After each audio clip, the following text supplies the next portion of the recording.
Hello friends, welcome to Indian சுவை. இன்றைக்கி நம்ம இந்தியன் சுவையில் ஆட்டு ஈரல் எப்படி சமைக்கிறதுன்னு வாங்க பார்க்கலாம்.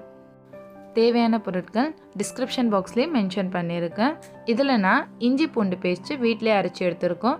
மிளகு பொடியும் வீட்டிலே பவுடர் பண்ணியிருக்கோம். ஒரு கடாய் எடுத்துக்குங்க. நல்லா சூடானதும் அதில் ஒரு 4 ஸ்பூன் அளவுக்கு எண்ணெய் ஊற்றிக்கலாம்.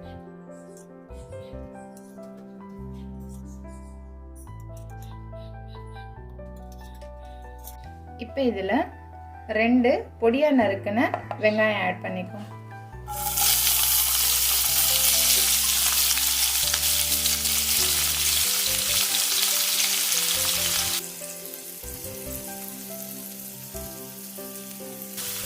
இப்போ இதில் நம்ம அரைச்சி வச்சிருந்த 2 ஸ்பூன் இஞ்சி பூண்டு பேஸ்ட்டு சேர்த்துக்கலாம்.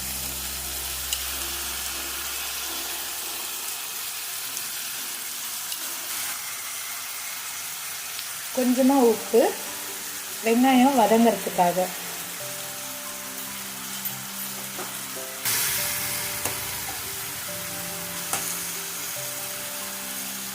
இப்போ ஆனியன் நல்லா வதங்கிட்டு இருக்கு. இப்போ இதில் ஒரு 4 லவங்கம் 2 பட்டை எடுத்து நம்ம நுணுக்கி எடுத்துக்கலாம். இதை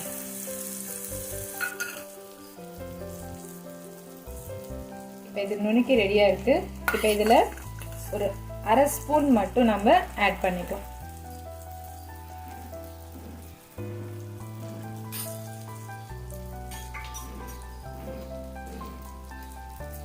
ஒரு பச்சை மிளகாவை எப்படி நறுக்கி நடுவில் இருக்க விதையை ரிமூவ் பண்ணிட்டு சேர்த்துக்கலாம்.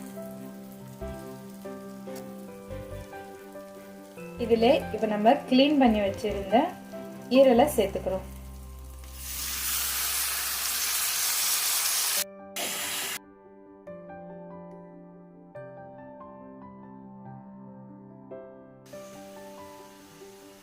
ஃப்ளேமை சிம்மில் வச்சுட்டு நம்ம ஒரு தட்டு போட்டு மூடிடலாம்.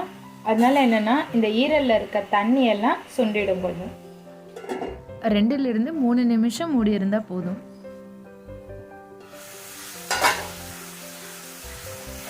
இது இப்போ நமக்கு பாதி வெந்து வந்துடுச்சு. இப்போ இதை ஒரு பவுலில் எடுத்துக்கலாம். இப்போ அதே வானலில் நம்ம கொஞ்சமாக எண்ணெய் ஊற்றி ஒரு 4 ஸ்பூன் அளவுக்கு,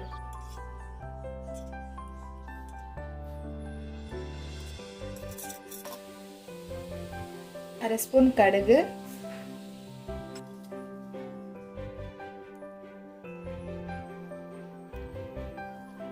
கடுகு நல்லா பொரிஞ்சிடுது. இப்போ இதில் 2 பிரிஞ்சி இலை அண்ட் பொடியாக நறுக்கி வச்சிருந்த 3 ஆனியன், மொத்தமாக 5 ஆனியன் சேர்த்துருக்கோம். 5 வெங்காயம் நம்ம சேர்த்துருக்கோம்.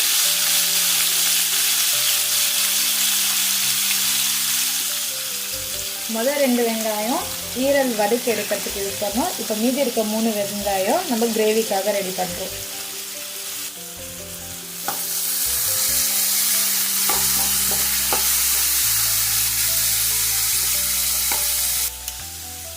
இப்போ இதில் இன்னும் 2 ஸ்பூன் இஞ்சி பூண்டு பேஸ்ட்டு சேர்த்துக்கலாம்.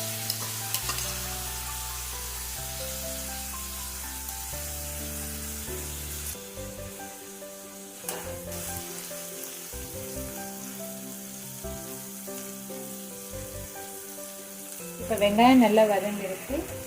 இப்போ 2 மீடியம் சைஸ் தக்காளி பொடியாக நறுக்கிறது சேர்த்துக்கலாம்.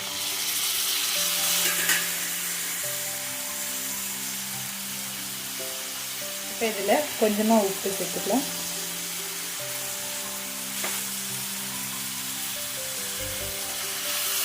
இப்போ தக்காளி நல்லா வதங்கி வந்ததும் நம்ம மற்ற மசாலா ஐட்டம்ஸ்லாம் ஆட் பண்ணிக்கலாம்.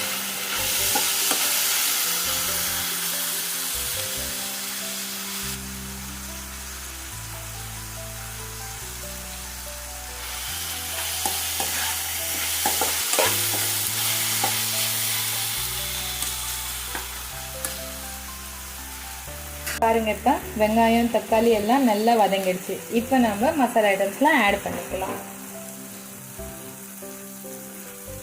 1/2 ஸ்பூன் மஞ்சள் பொடி,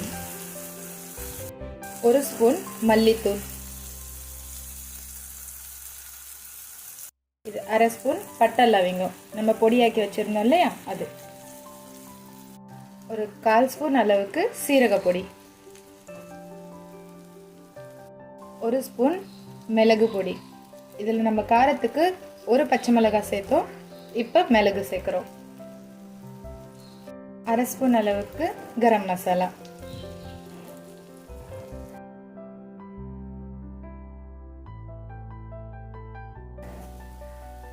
இப்போ இதில் நம்ம ஆல்ரெடி வதக்கி வச்சிருந்த ஈரலை சேர்த்துக்கலாம்.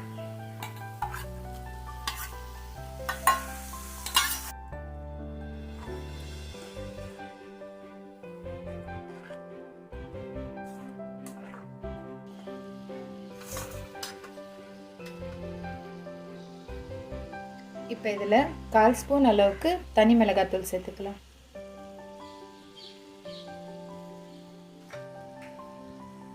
இப்போ இதில் நம்ம 1/2 டம்ளர் அளவுக்கு தண்ணி சேர்க்க போகிறோம்.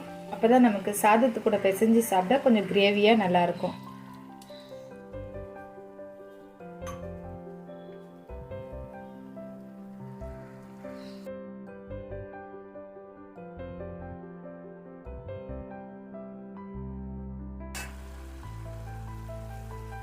இப்போ ஃப்ளேமை சிம்லே வச்சு நம்ம இதை ஒரு 10 நிமிஷத்துக்கு மூடி வைக்க போகிறோம்.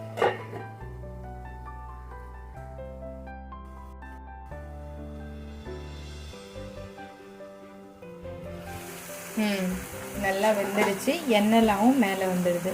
இப்போ இந்த ஸ்டேஜில் இருக்கும்போது கொஞ்சம் கருவேப்பிலை எடுத்து இது மாதிரி பிச்சு இந்த மாதிரி போட்டுடுங்க. போட்டு ஒரு கிளறிட்டு இப்போ ஃப்ளேம் ஆஃப் பண்ணிவிட்டு இதை நம்ம ஒரு பிளேட்டில் சர்வ் பண்ணலாம். இந்த வீடியோ உங்களுக்கு பிடிச்சிருந்தா லைக் பண்ணுங்கள், ஷேர் பண்ணுங்கள், அண்ட் இதை நீங்களும் ட்ரை பண்ணி பாருங்கள். எப்படி வருதுன்னு சொல்லி கமெண்ட் பாக்ஸில் கமெண்ட் பண்ணுங்கள். இது வரைக்கும் நம்ம சேனலை சப்ஸ்கிரைப் பண்ணாமல் இருந்தால் ப்ளீஸ் சப்ஸ்கிரைப் பண்ணிவிடுங்க. தேங்க்யூ ஃபார் வாட்சிங்.